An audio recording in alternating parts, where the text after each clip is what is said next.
Hello दोस्तों, क्या हाल है। तारीख आज 5 नवंबर 2025, दिन बुधवार, हिंदी तिथि कार्तिक पूर्णिमा। और आइए बात करते हैं आज के मुख्य समाचार में देश भर की तमाम बड़ी खबरों पर नजर डालते हैं। देखिए दोस्तों, एक तो आज कार्तिक पूर्णिमा के मौके पर गुरु नानक जयंती का पर्व मनाया जाता है हर साल, और इसे प्रकाश पर्व और गुरु पर्व के नाम से भी जाना जाता है। गुरु नानक जयंती सिख समुदाय के सबसे पवित्र पर्वों में से एक है। यह दिन सिख धर्म की नींव रखने वाले, मानवता, समानता तथा सच्चे जीवन का संदेश देने वाले गुरु नानक देव जी की जयंती के रूप में याद किया जाता है। गुरु नानक जी कहते थे, जो लोग प्रेम करते हैं उन्होंने ईश्वर को पा लिया है। तो आप सभी देशवासियों को भी गुरु नानक जयंती की ढेर सारी हार्दिक शुभकामनाएं। और वहीं दोस्तों, आज कार्तिक पूर्णिमा पर भद्रा का साया भी रहने वाला है, क्योंकि आपको पता होगा कार्तिक पूर्णिमा पर स्नान दान धर्म का विशेष महत्व होता है। तो इस बात का ध्यान रखें, भद्रा के समय में दान धर्म से बचना चाहिए, और ये समय रहेगा सुबह 6:30 से 8:43 तक। उसके बाद दिन में कभी भी स्नान दान धर्म किया जा सकता है। ओके, और चलिए आगे बढ़ते खबरों में। देखिए अगला अपडेट, आज कार्तिक पूर्णिमा के मौके पर 30% ज्यादा चमकीला और बेहद करीब नजर आएगा चांद। जी हाँ दोस्तों, आज आपको चंद्रमा सुपर मून के रूप में दिखाई देगा, क्योंकि चंद्रमा जो कि पृथ्वी के चारों ओर ऑर्बिट में चक्कर लगाता है, तो अभी चंद्रमा पृथ्वी के सबसे नजदीक रहेगा। तो इस समय चंद्रमा धरती के सबसे ज्यादा करीब होने के चलते ज्यादा चमकीला और ज्यादा बड़ा अट्रैक्टिव नजर आता है, और इसे ही सुपर मून कहा जाता है। वैज्ञानिकों का कहना है दोस्तों कि आज चांद आपको 14% बड़ा और 30% ज्यादा चमकीला दिखेगा सामान्य दिनों के चंद्रमा की तुलना में, क्योंकि आज चंद्रमा पृथ्वी से लगभग 3,57,000 किलोमीटर ही दूर होगा। और इस सुपर मून का नजारा देख पाएंगे आज 5 नवंबर को शाम 6:30 बजे से ही देर रात तक, अगर मौसम साफ रहा तो, है ना। चलिए अगला अपडेट देखिए, आज बुधवार को गुरु नानक जयंती के कारण शेयर बाजार भी बंद रहेगा। BSE NSE पर हॉलिडे रहेगा, यानी शेयर मार्केट में ट्रेडिंग नहीं होगी, कारोबार नहीं होगा। इसके अलावा कई राज्यों में आज बैंक हॉलिडे भी रहेगी भारतीय रिजर्व बैंक RBI के कैलेंडर के मुताबिक। और सार्वजनिक छुट्टियों की भी घोषणा की गई है। 5 और 6 नवंबर को कई राज्यों में स्कूल भी बंद रहेंगे। आज गुरु नानक जयंती के मौके पर दिल्ली, NCR, उत्तर प्रदेश, हरियाणा, पंजाब, राजस्थान, बिहार, झारखंड, मध्य प्रदेश, महाराष्ट्र समेत कई राज्यों में स्कूलों में आज छुट्टी रहने वाली है। इसके अलावा कल 6 नवंबर को भी कुछ जगहों पर छुट्टी रहेगी। उत्तर प्रदेश के कई जिलों में गंगा स्नान को देखते हुए 6 नवंबर को ये छुट्टियों की घोषणा की गई है। और फिर आगे आने वाले 14 नवंबर को भी बाल दिवस के मौके पर कई राज्यों में स्कूल हॉलिडे रहेगा ना। चलिए खबरों में आगे बढ़े दोस्तों, इससे पहले एक श्रद्धांजलि। बीते दिन कुछ बड़ी दुर्घटनाएं देखने को मिली। एक तो बड़ी रेल दुर्घटना हो गई हमारे देश में। खड़ी मालगाड़ी से जा टकराई पैसेंजर ट्रेन, और इस घटना में अब तक मरने वालों का आंकड़ा 8 तक पहुंच चुका है। देर रात तक रेस्क्यू ऑपरेशन जारी रहा। ये घटना हुई छत्तीसगढ़ के बिलासपुर में, जहां एक खड़ी मालगाड़ी पर रेलवे ट्रैक से आ रही पैसेंजर ट्रेन टकरा गई। 16-17 लोग घायल हो गए। कई यात्री अभी भी अंदर फंसे हुए हैं। मरने वालों की संख्या और भी बढ़ सकती है। बोगियों को काटा जा रहा। मालगाड़ी से टक्कर इतनी जोरदार थी दोस्तों कि पैसेंजर ट्रेन पूरी मालगाड़ी के ऊपर चढ़ गई। ये 3D एनिमेशन में आप देख सकते हैं। छत्तीसगढ़ के बिलासपुर में ये कोरबा पैसेंजर ट्रेन आ रही थी, और तभी ट्रैक पर मालगाड़ी खड़ी थी। तो टक्कर के बाद ये पैसेंजर ट्रेन का पहला डिब्बा और इंजन पूरा मालगाड़ी के ऊपर चढ़ गया। ये देख सकते हैं घटना की भयावह तस्वीरें भी। इस रूट के रेलवे ट्रैक पर यह भयानक हादसा हुआ। इससे जुड़ा ये वीडियो भी सामने आ रहा है। इस घटना पर छत्तीसगढ़ सरकार की तरफ से मृतकों के परिजनों को 5-5 लाख रुपए और घायलों को 50,000 रुपए तक का मुआवजा देने का ऐलान किया है। घटना के कारणों का पता लगाने के लिए रेलवे की तरफ से सख्त निर्देश भी जारी किए हैं। और इसके अलावा एक बड़ी सड़क दुर्घटना भी हो गई। उत्तर प्रदेश के बाराबंकी में देखिए आप, एक साथ जली ज्वेलर परिवार की 4 चिताएं। पति पत्नी बेटू समेत कुल 8 लोगों की मौत हो गई। अर्टिगा कार में सवार थे ये, तभी बाराबंकी में इनकी बेकाबू कार एक ट्रक से सामने से टकरा गई, और इसमें एक ज्वेलर परिवार की 8 लोगों की मौत हो गई, ड्राइवर समेत। ईश्वर इनकी आत्मा को शांति दे। चलिए दोस्तों आगे बढ़ते हैं अपन खबरों में। देखिए साल 2028 तक भारत की सोलर कैपेसिटी लगभग 216 गीगावाट तक होने का अनुमान है। और वहीं हवाई यात्रा करने वाले लोगों के लिए अच्छी खबर आ रही है। मुफ्त में अब हवाई टिकट कैंसिल करने या रिवाइज करने का ऑप्शन मिलेगा आपको, और किसी तरह की मेडिकल इमरजेंसी हो गई तो पूरा रिफंड भी मिल पाएगा। DGCA की तरफ से नए नियमों का एक ड्राफ्ट जारी किया गया है, जिसके तहत जल्द ही यात्री अब 48 घंटे के अंदर अंदर बिना शुल्क के टिकट कैंसिल कर सकेंगे या बदल सकेंगे। और किसी तरह की मेडिकल इमरजेंसी होने पर रिफंड या क्रेडिट सेल भी मिलेगा, और नाम सुधार पर भी कोई चार्ज नहीं लगेगा। तो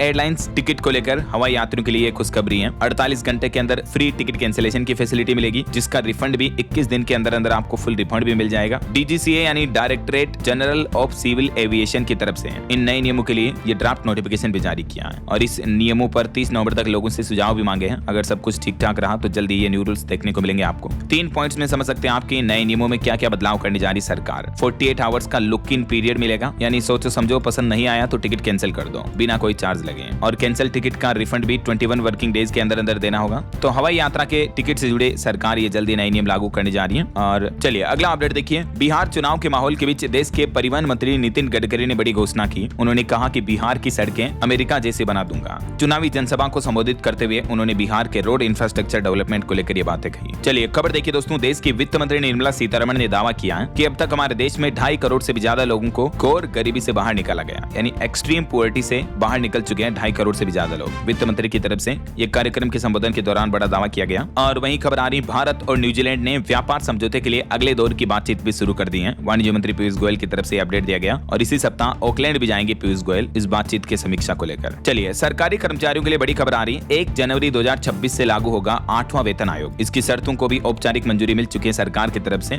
एड पे कमीशन को लेकर सबसे बड़ा अपडेट सामने आ रहा। और इस बीच एक सबसे बड़ा सवाल ये भी है कि क्या 8वें वेतन आयोग के दायरे से बाहर होंगे 69 लाख पेंशनर्स। कर्मियों का मनोबल गिर सकता है क्योंकि भारत सरकार की तरफ से बीते दिन जो गजट नोटिफिकेशन जारी किया गया 8वें केंद्रीय वेतन आयोग को लेकर, तो इसमें बताया जा रहा है कि सरकार द्वारा जारी टर्म्स ऑफ रेफरेंस को देखने पर यह पता चलता है कि ये मौजूदा सरकार की कामकाजी वर्ग और बुजुर्ग पेंशनर्स के प्रति उदासीनता है। तो इसको लेकर कर्मचारियों के कई महासचिव संगठन के द्वारा विरोध भी जताया जा रहा, देख सकते हैं आप जानकारी। वहीं कर्मचारी संगठनों का कहना कि पुरानी पेंशन बहाली का भी इसमें कोई जिक्र तक नहीं किया गया है और इनकी ये मांगे हैं कि टर्म ऑफ रेफरेंस में सरकार इन 4 बातों को जरूर शामिल करें। कर्मचारियों के यूपीएस एनपीएस से जुड़ी, पेंशन के स्ट्रक्चर से जुड़ी इन बातों को भी सरकार एर्थ पे कमीशन में शामिल करें। ऐसा तो ये कर्मचारी संगठनों की प्रमुख मांगे हैं। वैसे अभी जो 8वें वेतन आयोग को शर्तों के साथ औपचारिक मंजूरी दी है सरकार ने, उसमें क्या क्या शर्तें रखी गई हैं, क्या क्या कंडीशन रखी हैं। इसके तहत 50 लाख से भी ज्यादा कर्मचारियों की तो सैलरी बढ़ेगी, जाहिर सी बात है एर्थ पे कमीशन लागू होने पर तनख्वाह तो बढ़ेगी ही। इसके अलावा सरकार ने अभी फिलहाल इस आयोग के लिए ये भी क्लियरिफिकेशन जारी कर दिया कि 8वें वेतन आयोग के दायरे में कौन कौन आएंगे। ये सभी कर्मचारी अलग अलग सेक्टर के ये इस एर्थ पे कमीशन के दायरे में होंगे। और 8वें वेतन आयोग में जो मिनिमम बेसिक सैलरी होगी वो 44,280 से शुरू होगी, जो अभी 7वें वेतन आयोग में 18,000 तक है लेवल 1 के कर्मचारियों से। और भी अलग अलग लेवल के कर्मचारियों की सैलरी में बेसिक सैलरी क्या होगी अनुमानित, देख सकते हैं आप डिटेल। ये सैलरी हाइक का अनुमान फिटमेंट फैक्टर 2.46 के आधार पर लिया गया है। बाकी इस 8वें वेतन आयोग का फायदा इन कर्मचारियों को नहीं मिलेगा, जैसे राज्य सरकार के कर्मचारी हो गए, सार्वजनिक क्षेत्र के बैंकों के कर्मचारी हो गए वगैरह वगैरह ना। और भी दोस्तों एर्थ पे कमीशन में सरकारी कर्मचारियों की सैलरी किस आधार पर कितनी बढ़ेगी, इसको लेकर उदाहरण के समेत मैंने आपको डिटेल जानकारी डीएलएस न्यूज चैनल पर एक 2-4 दिन 5 दिन पहले एक वीडियो डाला था, उसमें सेपरेटली आपको बताई थी, तो उस वीडियो को देख लीजिएगा आप। डीएलएस न्यूज चैनल पर सर्च करना, एर्थ पे कमीशन आपको मिल जाएगा, ठीक है। चलिए अगला अपडेट देखिए। एक रिपोर्ट सामने आ रही है कि इस बार त्योहारी सीजन और ऑनलाइन लेन देन दोनों ने देश की इकोनॉमी रफ्तार को बढ़ाई है। सितंबर महीने में क्रेडिट कार्ड से खर्च किए 2 लाख करोड़ से भी ज्यादा रुपए। ऐसी MIIL की तरफ से लेटेस्ट रिपोर्ट जारी की गई है त्योहारी सीजन में खर्चों को लेकर, है ना। और एक रिपोर्ट सामने आ रही है कि 6% से बढ़कर 27% पहुंच गया है जीडीपी में योगदान। 2025 में 91 लाख करोड़ पहुंच गई बाजार पूंजी भी। देश के BFSI क्षेत्र ने भी 2 दशकों में ये असाधारण विकास किया और देश की जीडीपी में इतना योगदान दिया है। BFSI यानी देश के बैंकिंग और वित्तीय सेवा और बीमा क्षेत्र ने भारत की जीडीपी ग्रोथ में अच्छी भूमिका निभाई। ऐसा चलिए अगली बड़ी खबर आ रही है। देश की राजधानी दिल्ली में डेंगू से 2 लोगों की मौत हो गई, जबकि अब तक 1136 मामले दर्ज किए गए हैं। MCD की तरफ से ये रिपोर्ट जारी की गई। चलिए बड़ी खबर देखिए। राजस्थान के मुख्यमंत्री ने सख्त चेतावनी दी, हिदायत देते हुए कहा कि शराब पीकर वाहन चलाने पर ड्राइविंग लाइसेंस रद्द किया जाएगा और नियम तोड़ने पर सख्त कार्रवाई की जाएगी। मुख्यमंत्री भजन लाल शर्मा ने ट्रैफिक नियमों और सड़क सुरक्षा को लेकर उच्च स्तरीय बैठक की और इसमें सख्त निर्देश जारी किए गए अधिकारियों को।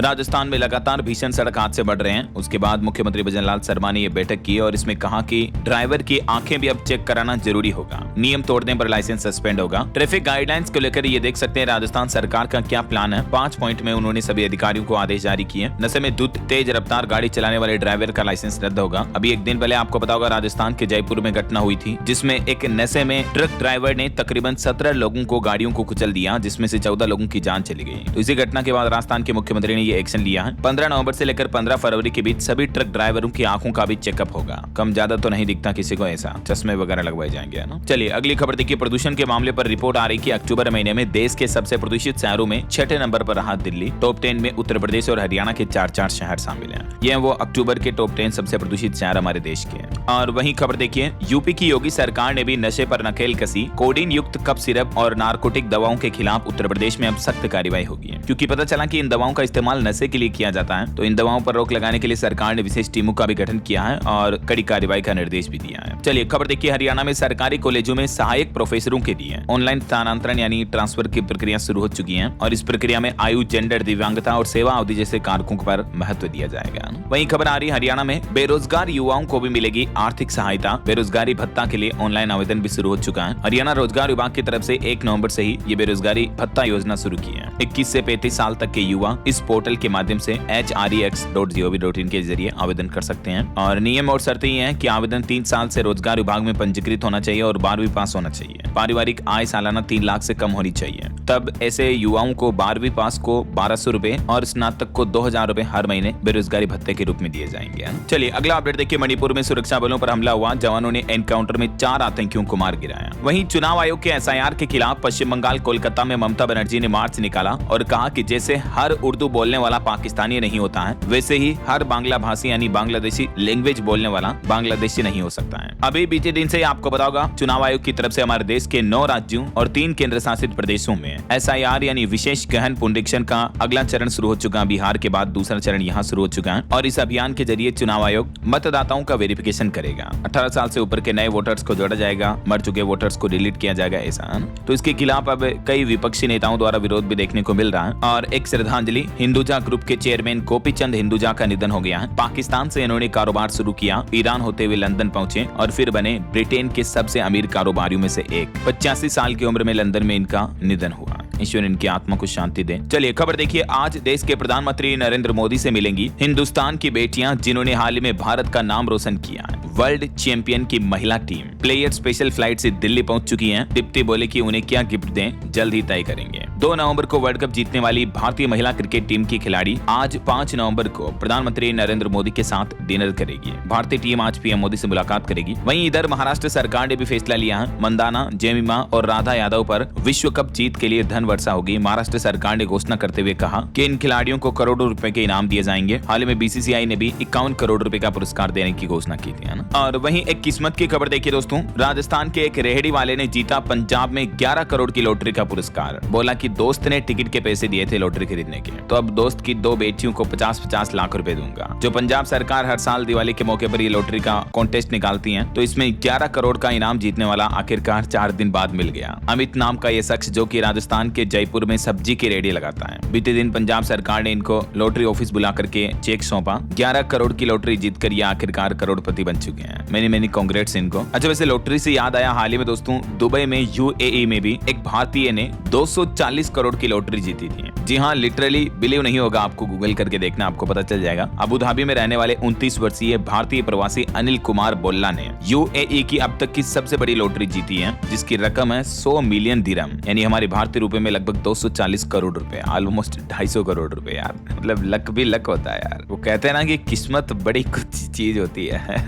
खैर मैनी कांग्रेट्स जिनको भी जीती हैं उन सबको। चलिए अगली खबर देखिए। टेस्ला की ड्राइवरलेस कार हरियाणा के गुरुग्राम पहुंची। AI आधारित सेंसर, कैमरे और रडार सिस्टम से लेस है ये। अभी सिर्फ इसकी बुकिंग होगी, 1 महीने बाद डिलीवरी मिलना शुरू हो जाएगी। चलिए खबर देखिए। राजस्थान में बॉर्डर पर ड्रोन ने खोजे दुश्मनों के ठिकाने। रेत के धोरों पर दहाड़ रहे हैं टैंक। आसमान से राफेल ने भी टारगेट हिट किया। राजस्थान के जैसलमेर में जो तीनों सेनाओं का युद्धाभ्यास चल रहा है, इसमें इंडियन आर्मी के सभी जवानों का जांबाज हौसला देखने को मिल रहा है। दुश्मन देश पाकिस्तान हर रोज चिंतित है कि इतना बड़ा युद्धाभ्यास कभी नहीं देखा, कहीं ठोक ना डाले। और वहीं देखिए बड़ी खबर, ऑनलाइन जुआ सट्टा मामले में सुप्रीम कोर्ट में सुनवाई हुई और सुप्रीम कोर्ट ने सरकार से इस मुद्दे पर जवाब मांगा। E-स्पोर्ट्स गेम के नाम पर जो कई सारी कंपनियां ऑनलाइन जुआ चलाती हैं, तो उन पर एक्शन लेने को कहा है सुप्रीम कोर्ट ने सरकार को। जो हाल ही में सरकार ने ऑनलाइन गेमिंग कानून लागू किया, इसके तहत ड्रीम 11 वगैरह काफी सारी कंपनियां भी बंद होगी। तो इस मुद्दे पर अब अगली सुनवाई 26 नवंबर को होनी है, इसी महीने।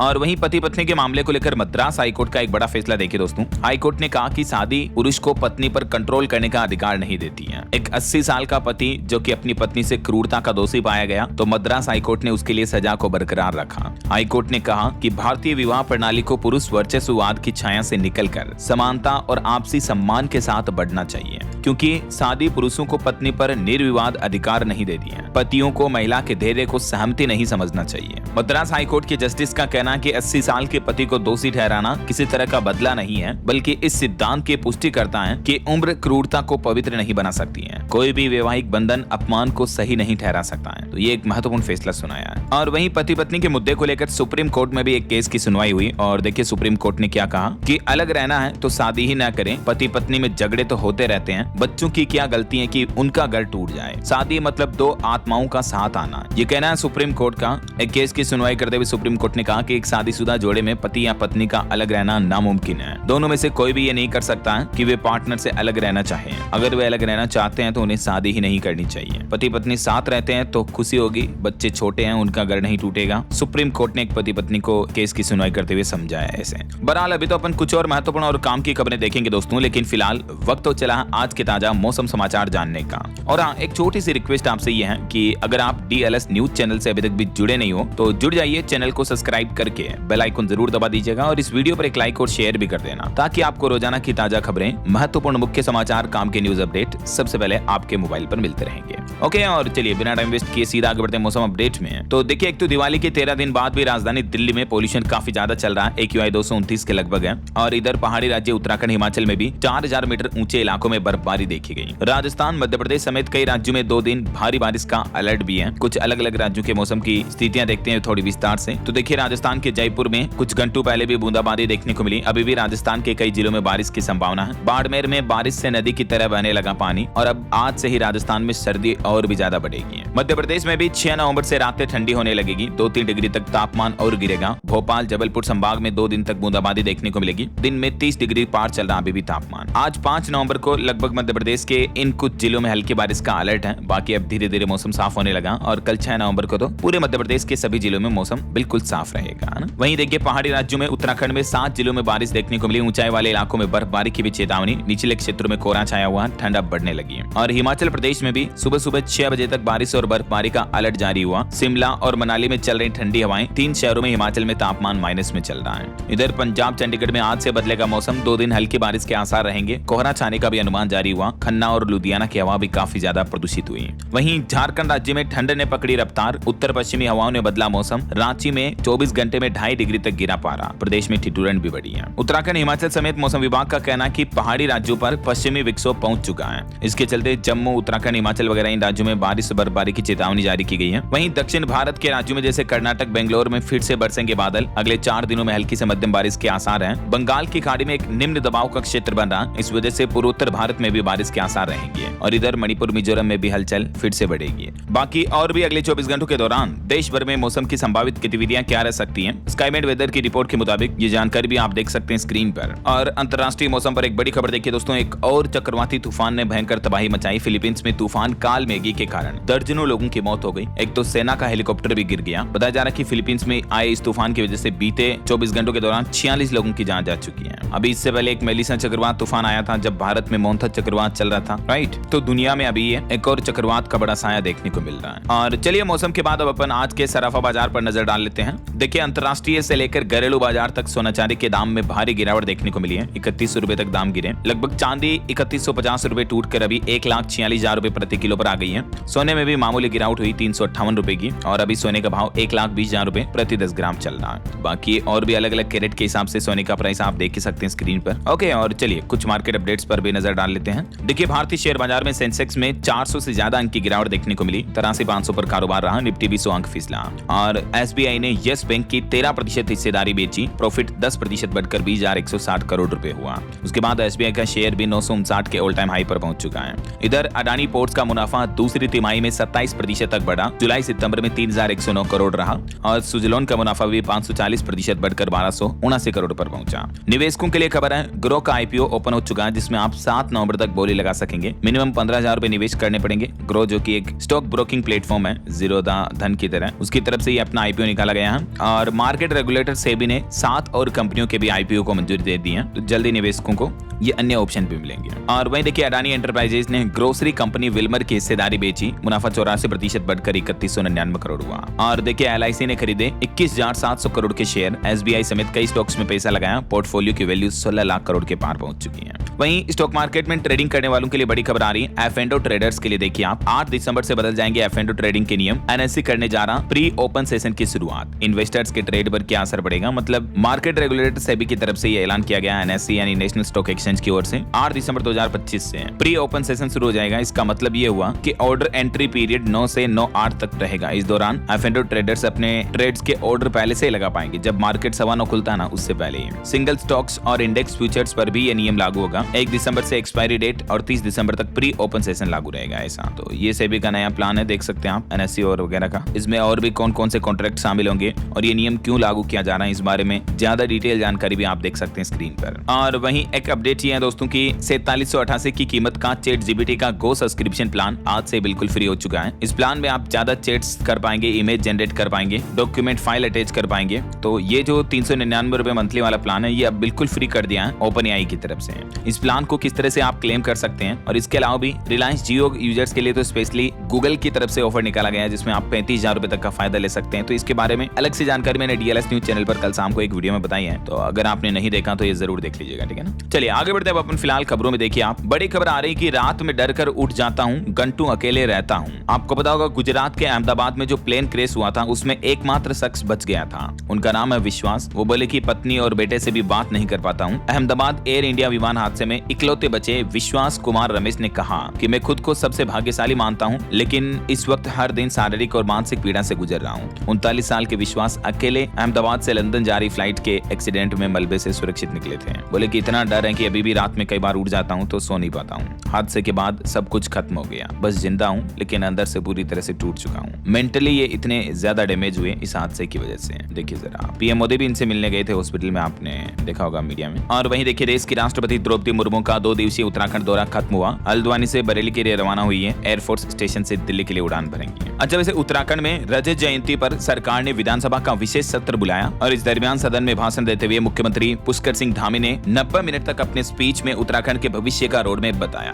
वो बोले कि उत्तराखंड का होगा 21वीं सदी का तीसरा दशक, जनता के सहयोग से नंबर 1 राज्य बनेगा। इस दरमियान सदन में वोट चोर गद्दी छोड़ के नारे भी लगे। कई पक्ष विपक्षी राजनेताओं ने एक दूसरे के खिलाफ ये नारेबाजी भी की है ना। और भूकंप पर खबर आ रही, आंध्र प्रदेश के विशाखापट्टनम समेत कई जिलों में भूकंप के झटके लगे। रिएक्टर स्केल पर तीव्रता 3.7 रही है। गनीमत रहेगी जान माल का नुकसान नहीं हुआ। और खबर देखिए, दिल्ली हाईकोर्ट का कहना है कि मीडिया अदालत की मामूली टिप्पणियों को सनसनी खबर बना रही है जो कि चिंताजनक है। और वहीं खबर देखिए दोस्तों, आगरा के ताजमहल में शिव तांडव मंत्र पढ़ा। बाल विदुषी बोली कि ये तेजो महालय है। 11 वर्ष की उम्र में सुना चुकी है 35 कथाएं। और आगरा ताजमहल के अंदर कथावाचिका बाल विदुषी लक्ष्मी ने शिव तांडव मंत्र का पाठ किया। उनका ये 1 मिनट 10 सेकंड का वीडियो सामने आ रहा जो अभी सोशल मीडिया पर काफी वायरल हो रहा है। तो इस मसले को लेकर तेजो महालय केस के पक्षकार का भी कहना कि ये स्त्रोत का पाठ करना इसमें कुछ गलत नहीं है। वैसे हाल ही में आगरा में आई लव मोहम्मद के खिलाफ लोगों ने I love Mahadev, I love Yogi ji के पोस्टर भी लहराए थे। चलिए दोस्तों, रेल यात्रियों के लिए बड़ी अच्छी खबर आ रही है। देखिए आप, रेलवे की अनोखी तकनीक, ट्रेन 180 की स्पीड से दौड़ी लेकिन गिलास का पानी तक भी नहीं छलका। स्वदेशी तकनीक से बनी वंदे भारत स्लीपर ट्रेन को 800 टन रेक भार के साथ चलाया गया और इसका परीक्षण किया जो कि बिल्कुल सफल रहा। राजस्थान के कोटा में Vande Bharat sleeper train 180 kilometre प्रति घंटा की रफ्तार से दौड़ी।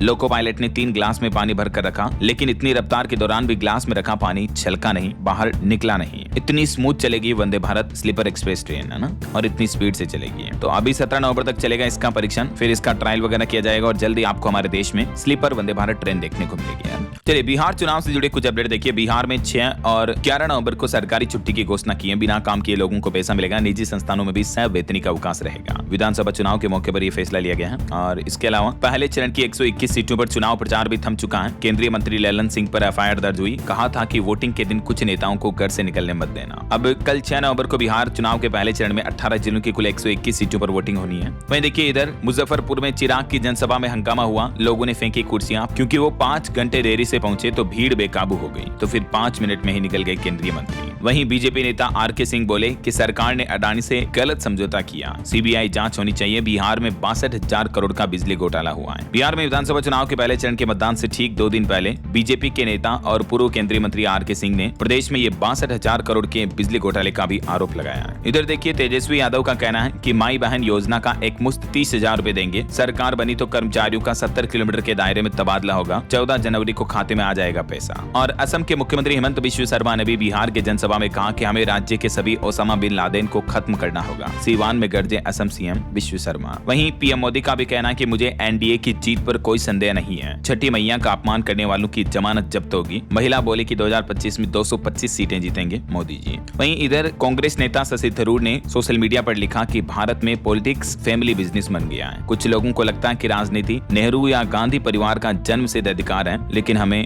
वंशवाद छोड़ना चाहिए। इधर बिहार के दरभंगा में मुख्यमंत्री योगी आदित्यनाथ गोरक्षनाथ का रोड शो देखने को मिला। 260 बार लगाए जय श्री राम के नारे। दरभंगा में 70 बार मां जानकी का नाम लिया। स्वागत में बुलेट वाली लड़की भी देखने को मिली। देख सकते हैं आप कुछ तस्वीरें। और पॉलिटिक्स से चुनाव से एक और खबर आ रही। देखिए महाराष्ट्र में भी स्थानीय निकाय चुनाव की तारीखों का ऐलान हो चुका है। 2 दिसंबर को होंगे निकाय चुनाव। 3 को नतीजे आएंगे। लगभग 1.5 करोड़ से ज्यादा मतदाता करेंगे फैसला। महाराष्ट्र में 246 नगर परिषदों और 42 नगर पंचायतों के चुनाव जो है 2 दिसंबर को होने हैं। चुनाव आयोग की तरफ से इनकी भी तारीखों की घोषणा कर दी गई है। ओके, और चलिए आगे बढ़ते हैं अपन खबरों में। कुछ इंटरनेशनल न्यूज अपडेट देखिए दोस्तों। देखिए अमेरिका के न्यूयॉर्क में मेयर चुनाव के लिए मतदान जारी है। भारतवंशी जोहरान ममदानी रेस में सबसे आगे चल रहे हैं। ट्रंप ने धमकी दी कि ममदानी को चुना तो शहर की फंडिंग बंद कर दूंगा। देखिए मतलब यार, अमेरिका में भी डेमोक्रेसी अब तानाशाही में बदलती नजर आ रही है। वहीं इधर बांग्लादेश में कट्टरपंथियों के आगे झुके यूनुस स्कूलों में म्यूजिक टीचर्स की भर्ती रद्द कर दी क्योंकि संगीत को इस्लाम के खिलाफ बताया था। तो अब बांग्लादेश की मोहम्मद यूनुस सरकार ने स्कूलों में म्यूजिक टीचर्स को और उनकी भर्ती को पूरी तरह से रद्द कर दिया है। और खबर है मेक्सिको में ड्रग माफिया पर एयर स्ट्राइक करेगा अमेरिका। खुफिया एजेंसी CIA भी इसमें शामिल होगी। सेना भेजने पर जल्दी फैसला लेंगे ट्रंप। वहीं खबर आ रही कि इंडिया एक बिग प्लेयर है। रूस यूक्रेन के बीच जंग को वही खत्म कर सकता है। फिनलैंड के राष्ट्रपति को PM मोदी पर भरोसा है और उन्होंने खुद भारत और प्रधानमंत्री नरेंद्र मोदी पर भरोसा जताते हुए कहा कि आप रूस यूक्रेन जंग को खत्म कर सकते हैं। और एक दुख भरी खबर देखिए दोस्तों। एक बेगुनाह भारतीय जिसे 43 साल तक अमेरिका में जेल की सजा मिली और अब जाकर वो जेल से बरी हुआ तो बरी होते ही देश छोड़ने का फरमान भी जारी कर दिया। हालांकि अब कुछ अमेरिकी अदालतों ने इन पर रोक लगाई है।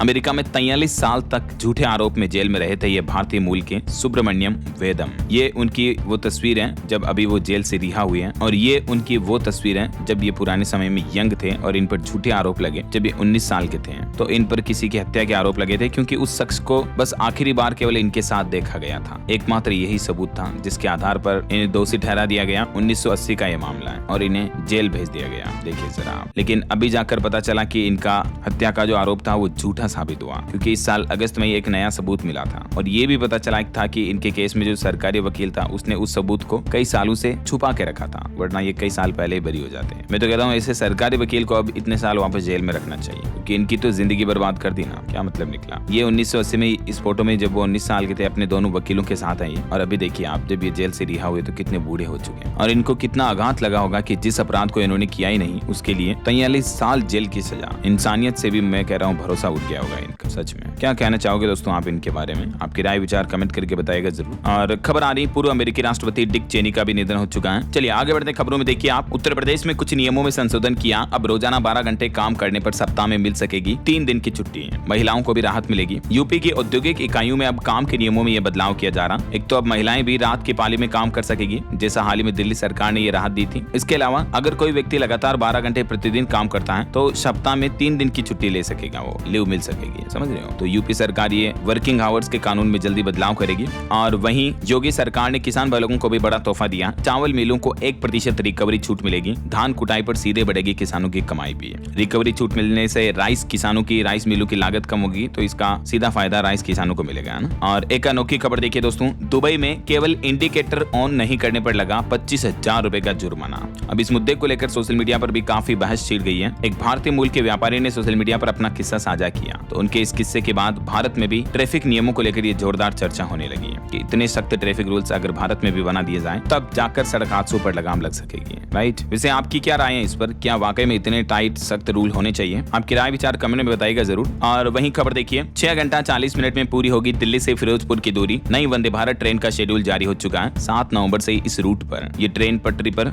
रफ्तार बढ़ने लगेगी। चलिए अगला अपडेट देखिए। दिव्यांग उम्मीदवारों को बड़ी राहत दी है सरकार ने। ऑन स्क्राइब की सुविधा को फिर से बहाल कर दिया है। दिव्यांग जन सशक्तिकरण विभाग की तरफ से ये नया स्पष्टीकरण जारी किया। कॉम्पिटिशन एग्जाम में अब ऑन स्क्राइब रख सकेंगे प्रतियोगिता परीक्षाओं में उम्मीदवार। ये नया आदेश जारी हो चुका फिर से।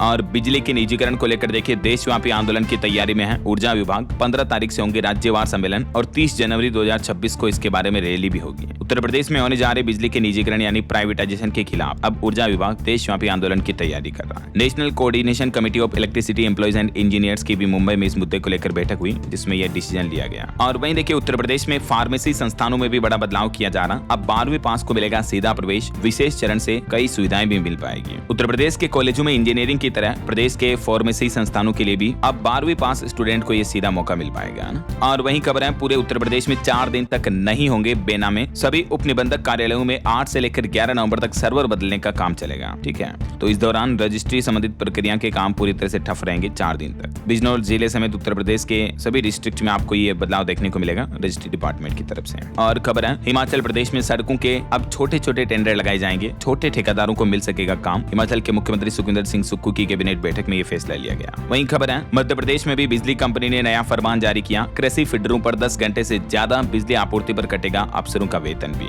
10 घंटे से ज्यादा अगर बिजली काटी जा रही है तो क्यों काटी जा रही है, इसके पीछे पूरा प्रॉपर कारण भी बताना होगा ना। चलिए अगला अपडेट देखिए। भारत के गोल्ड रिजर्व पर डेटा सामने आ रहा है कि देश का स्वर्ण मुद्रा भंडार पहली बार 100 अरब डॉलर के पार पहुंच चुका है। 25.5 टन सोने की खरीद की आरबीआई की तरफ से और भारतीय रिजर्व बैंक ने खुद ऑफिशियली डेटा जारी किया, देख सकते हैं आप। वहीं भारत में बेरोजगारी दर पर भी रिपोर्ट चौंकाने वाली आ रही है कि पिछले 6 महीने के शीर्ष पर पहुंच चुकी बेरोजगारी दर हमारे देश में बढ़कर। वैसे कृषि के क्षेत्र में भी इस साल 1 करोड़ से ज्यादा रोजगार मिले हैं, लेकिन ग्रामीण इलाकों में रोजगार घटने के कारण देश में बेरोजगारी दर अक्टूबर 2025 में बढ़कर पिछले 6 महीनों के सबसे उच्चतम स्तर पर पहुंच चुकी है, 7.5% के लगभग। बाकी पिछले महीनों के कुछ डेटा भी आप देख सकते हैं। चलिए खबर आ रही महाराष्ट्र में बाढ़ से हुए नुकसान का जायजा लेने के लिए केंद्रीय टीम पहुंच चुकी है। इसरो के प्रतिनिधि भी इसमें शामिल हैं। मुआवजे का आकलन सर्वे के बाद किया जाएगा। और G20 की एक रिपोर्ट सामने आ रही कि 23 साल में भारत के शीर्ष 1% अमीरों की संपत्ति 62% तक बढ़ी है। अभी दुनिया भर में वैश्विक असमानता आपात स्तर पर पहुंच चुकी है। ये G20 रिपोर्ट के डेटा भी आप देख सकते हैं। वहीं एक और रिपोर्ट देखिए, भारत में कॉर्पोरेट समझौते 6 तिमाहियों के सबसे उच्चतम स्तर पर चल रहे हैं। अभी 999 सौदों में 44.3 अरब डॉलर के लेन देन हुए हैं। चलिए खबर आ रही है हरियाणा में शुरू होगी medical airlift service. Private aviation company ने सरकार को यह प्रपोजल दिया, 6 हेलीपैड के जरिए पूरा देश कवर होगा। तो ये नया प्लान बनाया जा रहा। और वहीं खबर है QS Asia university ranking list में IIT दिल्ली देश का सबसे टॉप संस्थान बना।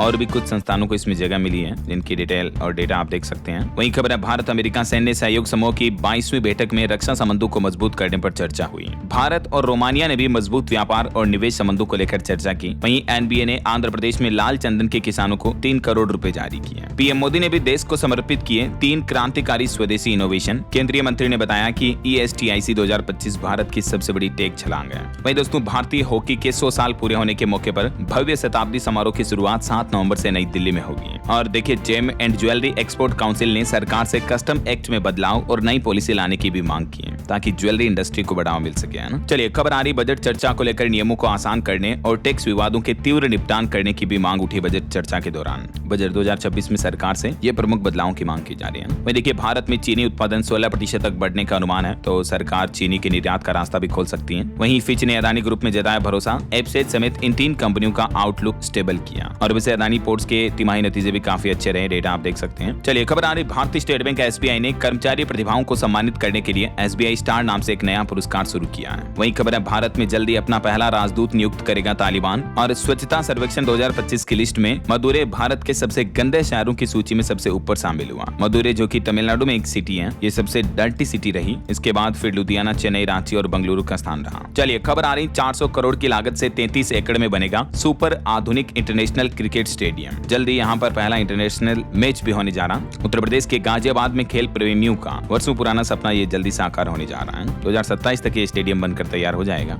और वहीं देखिए हरियाणा सरकार का एक बड़ा तोहफा, जनवरी 2026 से पार्ट टाइम और डेली वेज वर्कर्स की सैलरी भी बढ़ेगी। 3 कैटेगरी में बांटे गए, इसके लिए सैलरी वगैरह को लेकर देख सकते हैं आप जानकारी भी। और खबर है उपराष्ट्रपति CP राधाकृष्णन आज 5 नवंबर को छत्तीसगढ़ के नवा रायपुर में एक कार्यक्रम भाग लेने के लिए छत्तीसगढ़ का दौरा करेंगे।